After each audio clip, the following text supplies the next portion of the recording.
We find the front line about 25 kilometers from Baghdad's airport. These Shia fighters are with the الفضل العباس brigade. Many of them are hiding in the open field in front of us. You can see them in the distance. Come on. You can see them in the grass. Come on. Mortars fired by conventional Iraqi forces thud in the distance. That is where we are told the ISIS positions are. The sounds of the mortars that we're hearing are outgoing.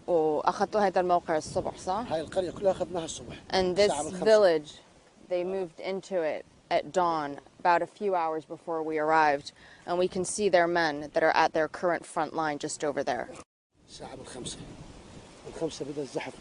At 5 a.m. we began creeping in just to the edge of the orchards. Battalion Commander Abu Muammar Al-Lami says our special forces entered first, just with knives. These men are experts in unconventional guerrilla warfare. Al-Lami was trained as a special forces officer under Saddam Hussein. He then became a member of one of the Shia militias that fought the Americans, though he won't tell us which one. In fact, many of these men are now applying skills they learned from attacking U.S. troops.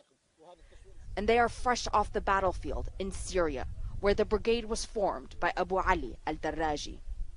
He was in Syria with his family, applying for asylum in the West, when the Syrian revolution took a sectarian turn.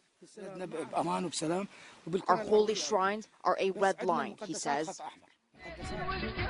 Fighters from Iraq flooded in to protect the Syrian shrine of the Prophet's granddaughter, Sayyida Zainab, sacred for the Shia. The brigade grew in strength, battling alongside the Syrian regime's tanks against the rebels. We returned to Iraq about a month and a half ago, al-Darraji tells us. We knew that ISIS would be planning on coming to Iraq.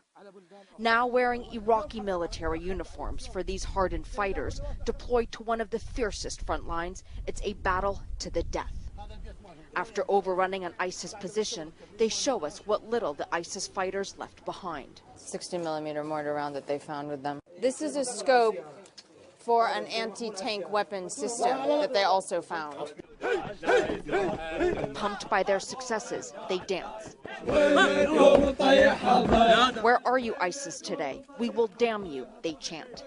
But it is perhaps this country that is already damned. Al-Darraji still plans on applying for asylum in the West someday. Once the Shia shrines are safe, he says there is nothing more to keep him here.